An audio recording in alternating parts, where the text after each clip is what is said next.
Good evening, my cherished friends. Tonight I want to give you something. Not a technique, not a method, not another layer of instruction to add to the stack of things you are already trying to do correctly.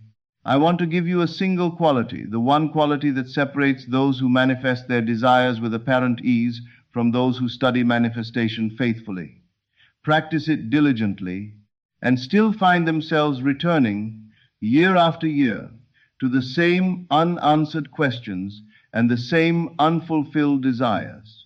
That quality is naturalness, not excitement, not passion, not even faith in the sense most people mean when they use the word naturalness.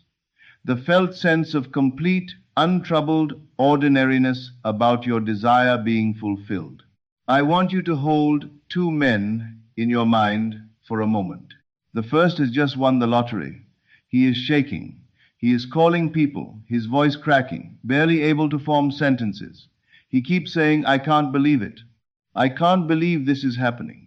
He is experiencing something so far outside his normal sense of self that his entire nervous system is registering it as an emergency, a wonderful emergency, but an emergency nonetheless.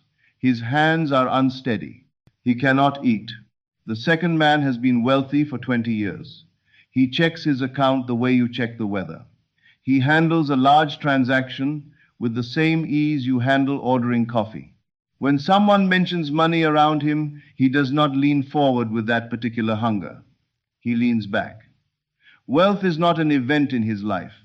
It is a condition of it, like air, like gravity, simply present and unworthy of comment. One consciousness says, "Can you believe this is happening to me?" The other consciousness says, without saying anything at all, "Of course. What else would be true?" The first man is experiencing his desire. The second man is being his desire. And this distinction, as fine as it seems, as philosophical as it sounds, is the entire difference between the life that keeps slipping away and the life that simply stays. Because here is the law that most people never hear stated plainly. What feels natural to you must manifest. What feels unnatural, miraculous, astonishing, hard to believe will always tend to slip away, because the state that received it cannot hold it.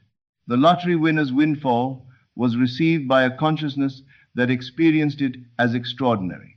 And so it remained extraordinary, foreign to the self, and within a few years, as the research consistently shows, the money is gone. Not because of bad decisions, exactly. Because the consciousness that received the windfall was not the consciousness of wealth. It was the consciousness of someone to whom wealth was a visitation, not a home. Naturalness is the signature of permanence. What you have truly become in consciousness stays.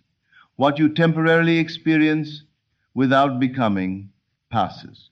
I noticed this principle years ago through simple observation, not of mystical experiences, but of the ordinary patterns of ordinary lives. Every person I have ever known has at least one area of their life where things are simply fine, where lack and struggle are genuinely foreign, where they don't wake up in the night wondering whether they still have it. For some, it is their intelligence. They do not lie awake questioning whether they are still smart. They do not check. They do not perform intelligence anxiously to reassure themselves. They simply are intelligent. And this naturalness means intelligence stays stable, grows organically, requires no maintenance. For others, it is their health, or their creativity, or their warmth with other people, or their capacity to find humor in difficulty. Whatever it is, wherever in your life you feel genuinely at home, that dimension is stable. Not because you work to maintain it, because you don't have to work, because it is simply what you are. Now notice the places you struggle. The relationship that keeps not quite working. The finances that are always a source of low-grade tension. The career that seems to resist your efforts at growth. The health that requires constant attention. In each of these areas, if you look honestly, you will find something consistent. You are trying to have these things rather than naturally being someone who has them. You are approaching them as problems to be solved rather than as your natural condition. And that quality of straining, of reaching, of trying to get to somewhere you do not currently feel you belong, that quality is itself the barrier, not your circumstances, not your past, not other people's decisions. Your relationship to the desire specifically, the fact that it feels special, extraordinary, not yet yours. A woman approached me after a lecture in Los Angeles, impeccably dressed, well spoken, someone who was clearly accomplished by any conventional measure. She sat down and said, I can manifest small things without any difficulty. Parking spaces, small synchronicities, minor opportunities, these happen almost every time I set my intention. But the things that actually matter, a genuinely fulfilling relationship, real financial freedom, the career I know I'm meant for, these don't come, no matter how much I imagine them. What am I missing? I asked her a simple question. When you imagine the parking space, how do you feel? She paused, slightly confused by the question. I don't know. I expect it to be there. It's nothing special. Exactly, I said. And when you imagine the relationship or the financial freedom? And I watched her change. The shift was physical and immediate. Her eyes widened. Her breath quickened. I feel excited, she said. Sometimes almost overwhelmingly excited. My heart speeds up. I think this would be everything. This would transform my life. There, I told her, is your answer. She manifests parking spaces because they feel completely natural to her. She expects them the way she expects the sidewalk to be solid beneath her feet. There is no charge on it, no drama, no elevation of the ordinary into the miraculous. And so they appear. She does not manifest the larger desires, not because they are harder, not because the universe discriminates between parking spaces and partnerships, but because she is treating them differently. She is holding them in a state of excited non-possession. She is broadcasting, with every visualization, the felt experience of someone for whom this reality would be extraordinary, would be amazing, would be hard to believe. And the universe, reading that signal, delivers its faithful response, an experience that matches the state of someone for whom it hasn't happened yet. Are you saying I shouldn't be excited? She asked. Excitement is fine when a desire first arrives to you, I said. When you first glimpse the possibility, yes, feel the thrill of it. But if you are still excited about it after months of imagining it, you have not yet made it natural. You are still treating it as something that would be extraordinary if it happened. And that very quality, that awe, that this would be amazing, is precisely the feeling that keeps it from happening. The silence between us lasted a long time. This is perhaps the most misunderstood thing in all of manifestation, and I want to say it as plainly as I can. People believe that passion, excitement, and intense emotional energy are the engines of manifestation. They work themselves into elevated states. They feel overwhelming desire. They generate tremendous emotional charge. And then they wait and wonder why the desire hasn't appeared. Intense emotion can clarify what you want, but naturalness is what allows you to actually have it. There is a feeling tone to excitement that most people have never examined carefully. At its root, excitement says, this would be wonderful, and embedded in that is the assumption of absence. Excitement, as most people experience it in relation to their desires, is the feeling of someone who does not yet have something they very much want. It is charged with longing. It is lit by distance. Naturalness says something entirely different. It says, not in words, but in the quiet subtext of assumption, of course. This is simply what is. There is no charge, no distance, no gap between self and desire. The desire is not ahead of you, approaching. It is simply the atmosphere you inhabit. This is the quality you must cultivate. Not to suppress emotion, but to deepen it, to take it past the electric surface of excitement into the settled ground of simple, untroubled having. A young man came to study with me who wanted to become a successful writer. He had genuine talent. I could see that clearly. He had discipline. He He wrote every day without fail. He imagined his success every night, his name on bestseller lists, the reviews, the recognition. He generated real feeling in these imaginations. And year after year, the rejection letters came. One afternoon, he came to me with the specific frustration of someone who has done everything right and still cannot understand why it isn't working. "Tell me," I said, "how does a successful writer feel to you?" His eyes lit up in the way that confirmed everything I suspected. Validated, accomplished, proven. It would feel like I had finally made it, like all the struggle had been worth something. I stopped him. "That is your problem." He looked at me. "You are imagining being a successful writer as something that would transform you, that would elevate you from what you currently are into something else, something better, something you can't quite believe you'd be allowed to become. To you, it is extraordinary, special, the culmination of a long proving of yourself." "But it would be," he said. "And that is precisely why it isn't," I replied. "Let me ask you something else. How do you feel about your ability to read?" He looked genuinely puzzled.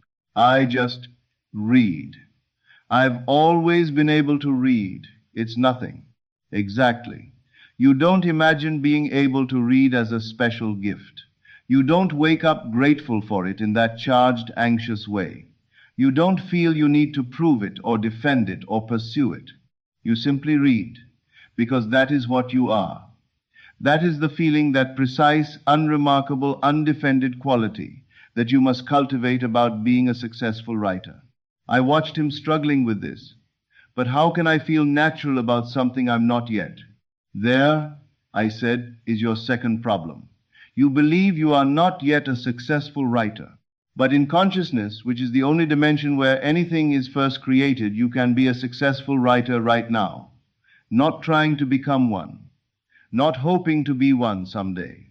Being one, naturally, the way you are naturally a reader." I gave him a specific practice. "For the next month," I said, "stop imagining your success as a future event. Stop feeling the excitement of what it will be like when you finally make it. Instead, assume you have been a successful writer for years. And then, this is crucial, imagine the ordinariness of it. Imagine checking your sales figures the way you currently check the weather. Routinely, without drama, not particularly interested. Imagine book signings as simply part of a normal working week. Imagine interviews as mildly pleasant obligations. Make success feel familiar. Make it feel slightly boring. Make it feel so normal that its absence would be the strange thing." He stared at me. "Make success feel boring?" "Natural," I clarified. "The way your heartbeat is natural. The way reading is natural. Natural things don't require your attention and energy and focus to maintain their existence. They simply are. That is what you want success to feel like, so obviously and quietly yours that you barely think about it." Over the months that followed, I watched a transformation in this young man that was more subtle and more profound than anything dramatic could have been. He stopped talking about his dreams with that particular bright urgency that had always been present before. The breathlessness disappeared. The fire in the eyes quality of someone who desperately needs something to happen that faded and was replaced by something quieter and more solid. He began to carry himself the way a person carries themselves when they know who they are. Not performing confidence, simply occupying it. His writing changed not because he tried harder, but because he wrote from a different consciousness. The writing of someone who is proving something is different in quality from the writing of someone who is simply doing what they naturally do. One has an age of anxiety running through it, a desire to impress, to justify, to be enough. The other flows from a deeper, quieter place. His submissions changed. He sent his work out the way a craftsperson sends work to a client, with the natural expectation of someone who believes in what they're offering, without the fragile hopefulness of someone waiting to find out if they are acceptable. Within 6 months, he had his first book deal. Within 2 years, 3 published books. But here is the detail I want you to notice most carefully. By the time the success arrived physically, he was not surprised. He was not jumping, calling people with a cracking voice, barely able to believe it. He received the news the way you receive information about something you already knew. Of course, the feeling was not joy exactly, or not the sharp, electric joy of the unexpected. It was something quieter, something that felt, to use the only accurate word, right, inevitable. Simply the outer world catching up with what had already been true inside.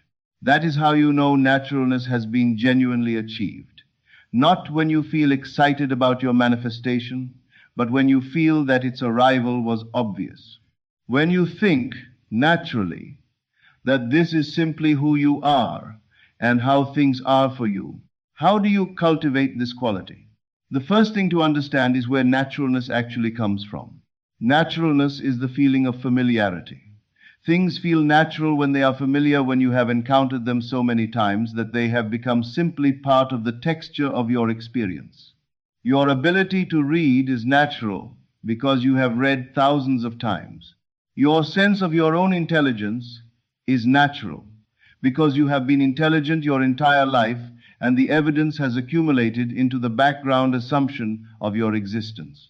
The way to make your desires feel natural is therefore, at its root, simple. Make them familiar. Imagine your desire fulfilled not once, not in one glorious, charged, dramatic act of visualization. Imagine it repeatedly, consistently, until the charge begins to drain away, until the thrill of the new fades into the comfort of the familiar, until the scene is no longer exciting because it is no longer surprising, until you know it so well you could navigate it with your eyes closed. This is the specific arc I want you to understand. When you first imagine a desire fulfilled, the imagination is thrilling. The details seem precious. Everything feels significant. This is natural. You are encountering something new in consciousness, and newness carries charge. But if you return to the same scene night after night, something begins to happen. The thrill fades slightly. The scene becomes familiar. The details stop feeling remarkable and start feeling simply like details. Most people interpret this as a problem. The feeling is fading. My manifestation must be weakening. So they try to manufacture the excitement again, to refresh the charge, to make it feel special once more. But this is precisely backward. The fading of excitement is not the weakening of the practice. It is the practice working. The charge draining away is naturalness beginning to arrive. The scene becoming familiar, routine, almost ordinary. That is exactly the destination. That is the state from which manifestation flows most powerfully and most irreversibly. Keep going past the excitement. Keep imagining until the desire feels not like a future event you are trying to pull toward you, but like a simple fact about your life. Think about something you currently have that you once desperately wanted. Perhaps your home, if you own one. Perhaps your partner. Perhaps the job or the career or the recognition that at some earlier point in your life seemed so far away you weren't sure you'd reach it. Remember how you felt when you first got it, the incredulity of it, the I can't believe this is mine, the way you kept noticing it, kept feeling a small jolt of happy surprise, the specialness of it. And now it is simply your home, your relationship, your work. It is familiar to the point of invisibility. You do not wake up every morning marveling at it. You inhabit it the way you inhabit your own body, without drama, without gratitude of the charged, effortful kind, simply as the background condition of your life. That is naturalness. And that is the precise quality you want to cultivate about your desires before they manifest physically. The quality that your present circumstances already have. The quality of simply, unremarkably belonging to your life. A businessman told me he wanted to grow his small company into a major enterprise. But whenever he imagined this, he felt a combination of overwhelming excitement and barely concealed disbelief. It feels too big, he told me. Every time I imagine running a major company, I feel like I'm pretending to be someone I'm not. I said to him, "Stop imagining the drama of expansion. Stop imagining the moment things change. Instead, imagine the absolute ordinariness of having already arrived. Imagine answering emails," I told him. Imagine attending a routine meeting. Imagine making a decision that any large company owner makes on any given Tuesday. Not a significant decision, not a pivotal one, just an ordinary one. Imagine the complete unremarkableness of it. Imagine it until running a major company feels so natural to you that you can barely remember when it felt impossible. He found this difficult at first. His mind wanted the excitement, the drama, the peak moment of recognition. The imagination naturally reaches for the highlights.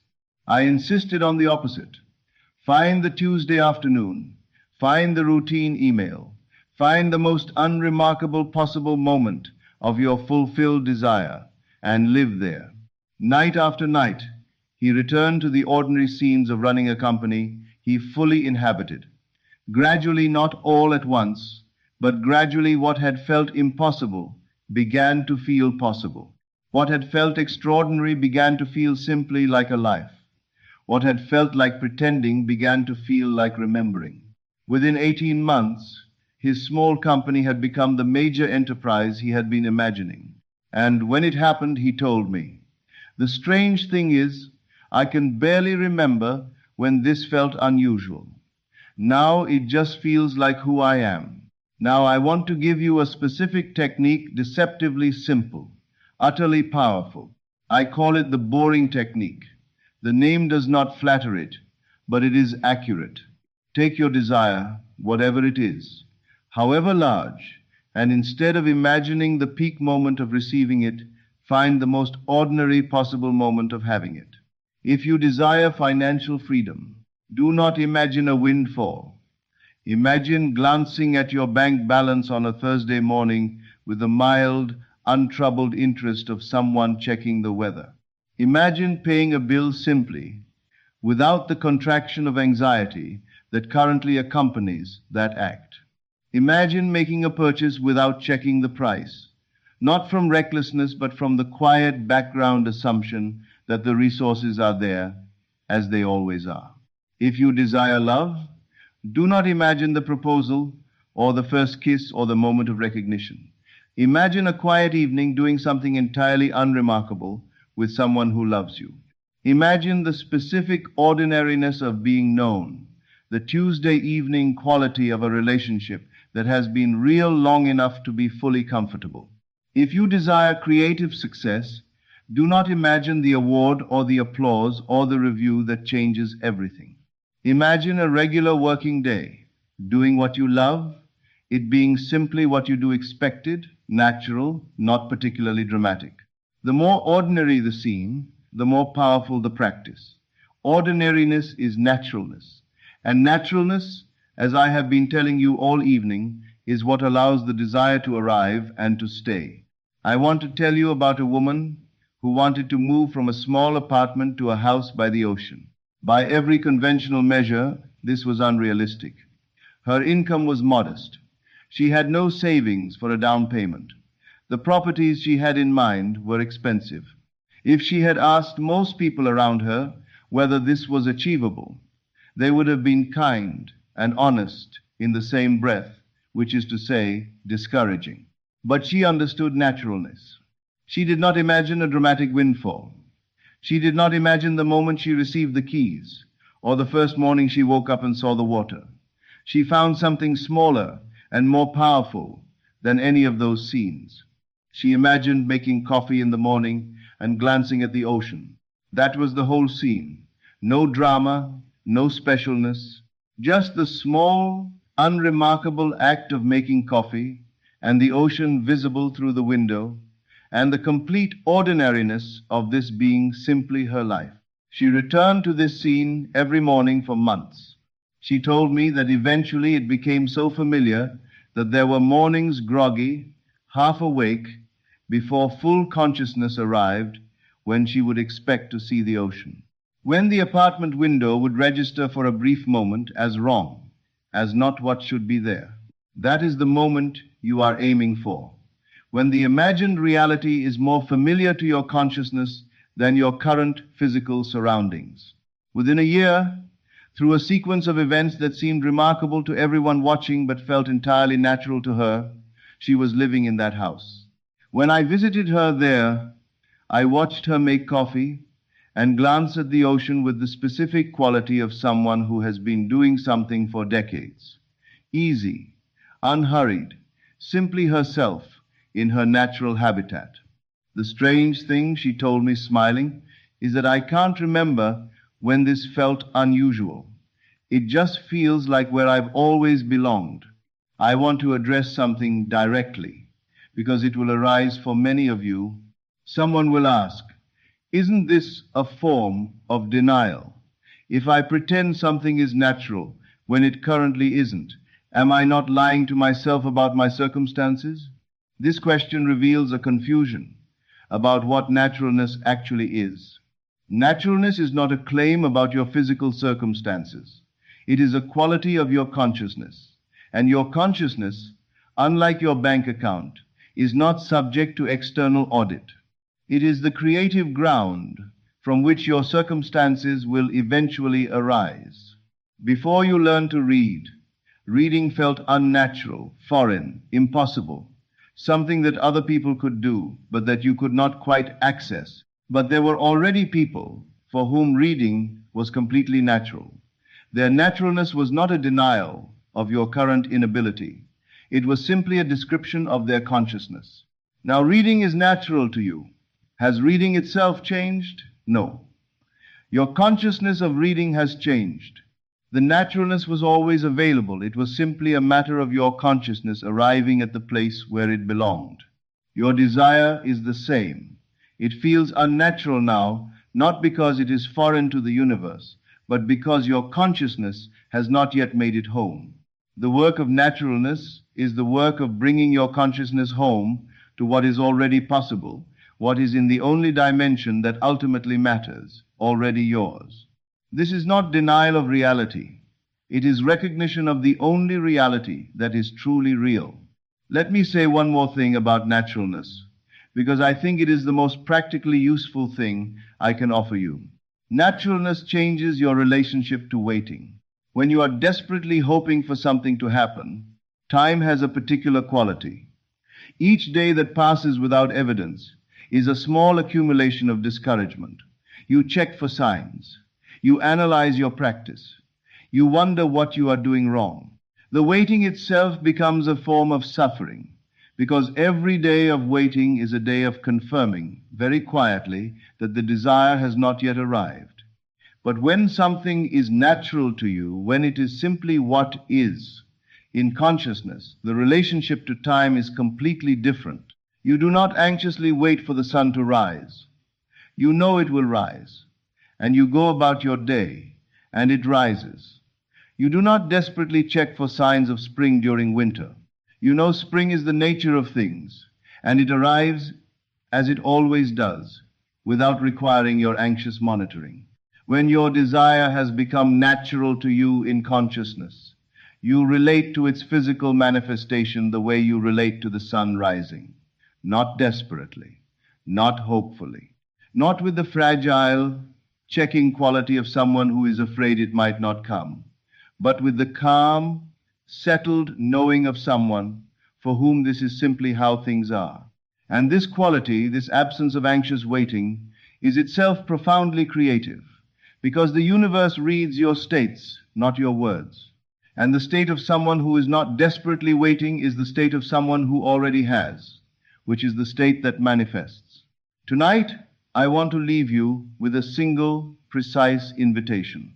Examine your desires, not all of them at once, but the ones that matter most, the ones you have been carrying for a long time, the ones that still feel electric with wanting, still carry that specific quality of ache and hope, still feel like they would be miraculous if they happened. Those are the desires that need naturalness most urgently. And the path to naturalness is the same in every case. Find the most ordinary possible moment of your desire fulfilled, the Tuesday afternoon version, the morning routine version, the so familiar you barely notice it version. And return to it, not once in a dramatic act of imagination, but night after night, until the thrill gives way to familiarity, until familiarity gives way to assumption, until assumption settles into the quiet ground of simply knowing. Make it boring, make it routine, make it as unremarkable as your heartbeat. Because when your desire becomes so natural in consciousness that its absence would be the strange thing, when you would notice the lack of it, the way you'd notice the sudden absence of your heartbeat, that is when it manifests.